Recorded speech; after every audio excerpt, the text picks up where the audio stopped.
Hello and welcome to the second in our series of videos on crochet for beginners. In the last video we looked at the tools and equipment you would need to get you started.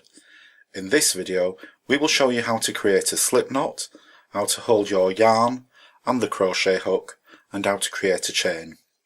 Please don't forget to like and subscribe to get our latest videos. You will need some DK or double knit yarn and a 5mm hook. Choose a yarn that isn't too light or too dark or speckled, as these make it more difficult to see your stitches. There are several ways to create a slip knot and we'll show you some of these. I'm sure you'll find one that's easier than the others. It really doesn't matter which method you use as long as you make sure that the knot is tightened by pulling on the working yarn and not the loose end, or the straggler as we call it. The first method is to put the end of the yarn over your open hand like so. Wrap the yarn over your finger but towards the back so it crosses over. Pull the front loop over the back loop and then pull the back loop up and tighten it. Then when you put it on your hook you should be able to pull on the working yarn and it will tighten up.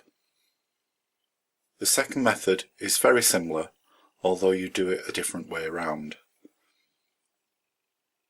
You wrap the yarn over your index finger twice, hold it with your other fingers, pull the back loop over the front but not off your finger, and then take the other loop down and over.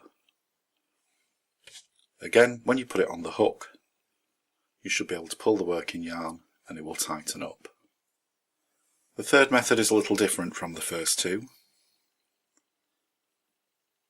If you hold the yarn like so, twist it into a loop, then using your thumb and your forefinger, grab the working yarn, and that should create a slip knot.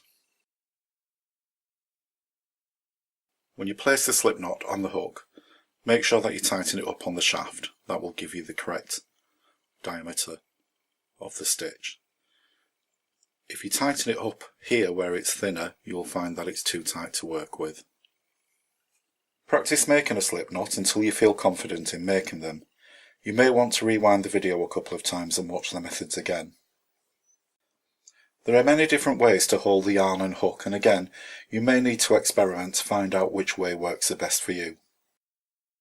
I'll show you the method that I use. Take the yarn, wrap it around your little finger and over your index finger.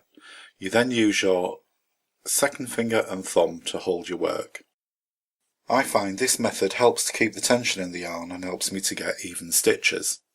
Another method is to wrap the yarn through your little finger and then twist it over the back of your hand and secure it in place with your second finger and your thumb. Once again you use your index finger to keep the tension on the yarn so you can work a stitch. There's several different ways to hold your crochet hook.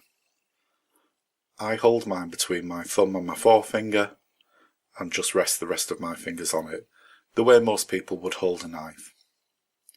When you're holding the hook you need to hold it with the hook towards you because you're going to be twisting it up and down.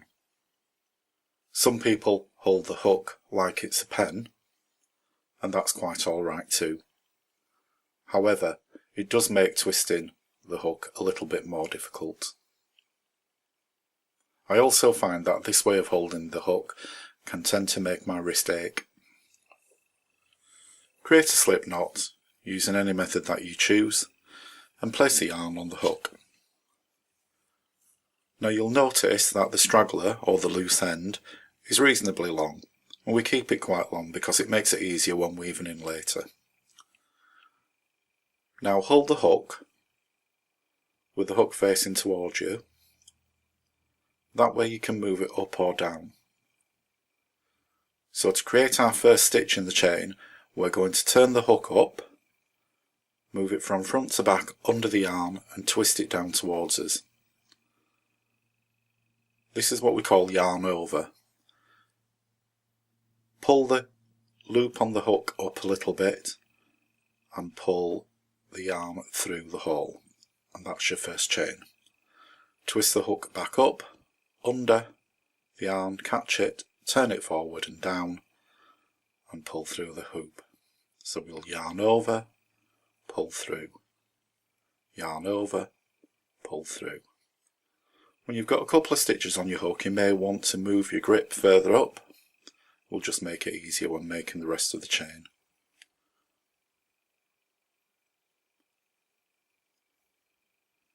Each time you'll notice that I'm putting the stitch back up on the shaft. This is just to make sure that we're not making it too tight. So underneath, yarn over, pull through.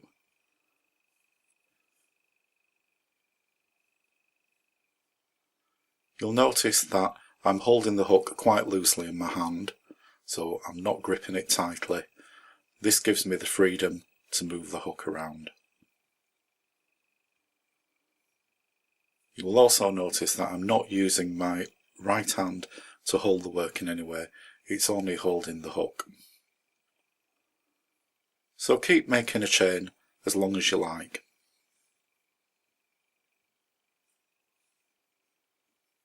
You'll notice that the more you do it, the more even your chain becomes.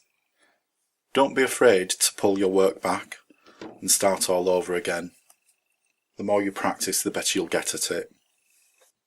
In our next video we'll show you how to do the two most basic stitches, the double crochet and the treble crochet.